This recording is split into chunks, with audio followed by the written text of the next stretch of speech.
If you're struggling financially, it's not because you're lazy, and it's not because you're stupid.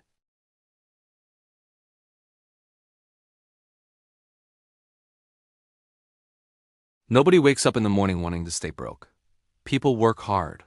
They put in the hours, they try new things, they sacrifice their weekends and time with family.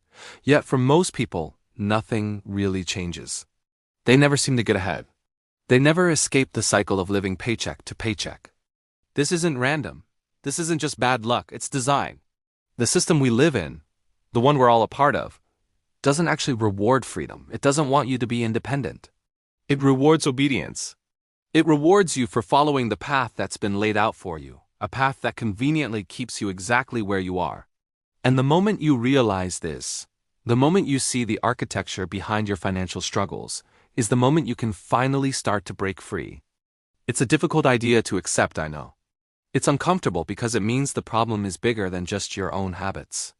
But it's also empowering because it means the solution is within your grasp once you understand the rules of the game you've been forced to play. Let's talk about the invisible training. It starts so early that you don't even notice it's happening. From your first day of school, you were trained. Sit down. Be quiet. Raise your hand before you speak. Follow instructions. Do what you're told? Sound familiar? School didn't teach you how to think like an owner, how to build something for yourself. It taught you how to be a good employee. It prepared you to work, not to own. The entire education system is structured to create compliant workers who can survive inside the existing system.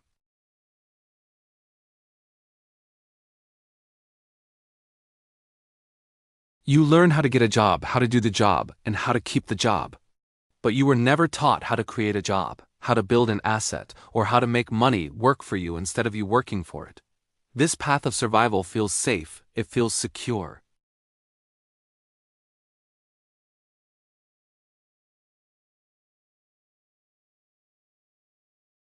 A comfortable cage, maybe, but a cage nonetheless. Your potential is limited not by your ability, but by the walls of the system you were trained to stay within. Now let's look at the illusion of security. The paycheck. A steady salary feels safe, doesn't it? It's predictable. Money comes in every month like clockwork. The bills get paid. You can afford your rent, your car, your groceries. Life continues. On the surface, it looks like stability, but what is it really? It's a transaction. You trade your time, your most finite resource, for money. And the moment you stop trading your time, the moment you stop working, everything stops. The money stops. The bill payments become a source of panic. Your life grinds to a halt. That's not security, that's dependency with a nice label. You are completely dependent on your employer, on your job, on your ability to show up every single day and perform. True security isn't about having a steady paycheck. True security is having an income that isn't directly tied to the hours you put in. When you rely solely on a salary, you're on a treadmill.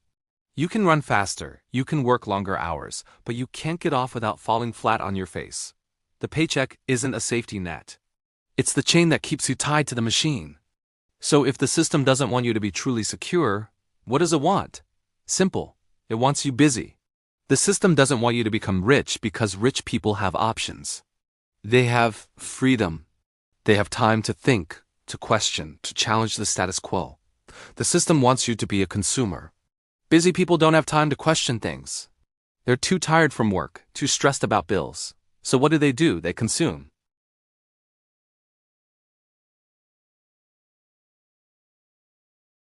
So you buy the new phone, even though your old one works fine. You lease the new car because it makes you feel successful. You go on the expensive vacation and put it on a credit card.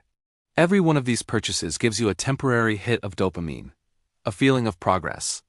But what it really does is keep the wheels spinning.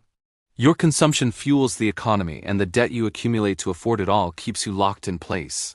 That car payment, that credit card bill, that's your anchor. It ensures you have to go back to work on Monday. Consumption isn't just a byproduct of the system. It's a critical mechanism of control. This leads us to the biggest mistake of all. When faced with this reality, what do most people believe the solution is? Earning more money. It seems logical, right? If I just get a raise, if I just work a second job, if I just hustle harder, my problems will be solved. So people work more overtime. They grind on weekends. They sacrifice their health and their relationships, all in the pursuit of a bigger paycheck. But here's the harsh truth. Effort has limits. There are only 24 hours in a day. There's a physical and mental ceiling to how much you can work. You can't outwork a broken system. Trying to get rich by working harder is like trying to empty the ocean with a bucket. You might make a little progress, but you'll burn out long before you achieve your goal. Freedom doesn't come from more effort. It comes from leverage. It comes from finding a way to decouple your income from your time. Working harder within a flawed system just makes you a more efficient cog in the machine. It doesn't help you escape it. So where does the real change happen? It happens with a mental shift. This is the turning point. Staying broke is rarely just about a lack of money. It's about your thinking. It's about operating inside the rules you were taught to follow. You were trained to chase income. Get the promotion, get the raise, find a higher paying job. But the wealthy don't chase income. They build systems. Income feels productive. It's tangible. You work 40 hours, you get a paycheck. It's a direct, immediate reward. Building a system, on the other hand, feels slow. It's uncertain. You might invest time and money into a business, a brand, or an asset for months or even years with no immediate return. It requires patience and long-term vision. That's why most people never do it. They're addicted to the instant gratification of a paycheck. And that's why most people never escape. They choose the predictable path of earning over the strategic path of building. The real game isn't about how much you can earn. It's about what you can build that earns for you. So what's the path that actually works? Forget the fantasy of getting rich quick. The real path is simple, and frankly, it's boring. That's precisely why it works. First, stop upgrading your lifestyle every time you get a raise. The goal isn't to look rich. It's to become rich. Second, use that extra money to build margin in your life, a financial cushion that gives you breathing room and options. Third, focus on creating systems before you focus on comfort. This means investing in assets that generate income, whether it's a business, real estate, or a stock portfolio. Even if it means driving an older car or living in a smaller apartment for a while. The ultimate goal is to make your money independent from your time. You want to reach a point where you earn money, even when you're sleeping or on vacation. This requires you to think long-term. You're not playing for next month's rent. You're playing for the next decade of your life.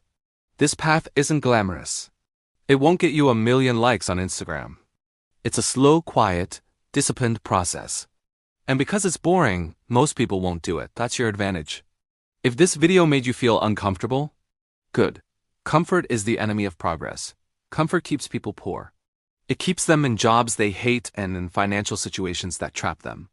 Discomfort is a signal that you're ready for a change, that you're seeing the world differently. If you want clarity, not just another dose of short-lived motivation, subscribe to this channel. This isn't for everyone.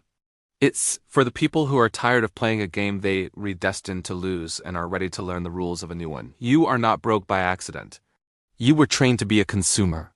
You were conditioned to be dependent. You were taught to stay exactly where you are. But once you see the game for what it is, you're no longer forced to play it.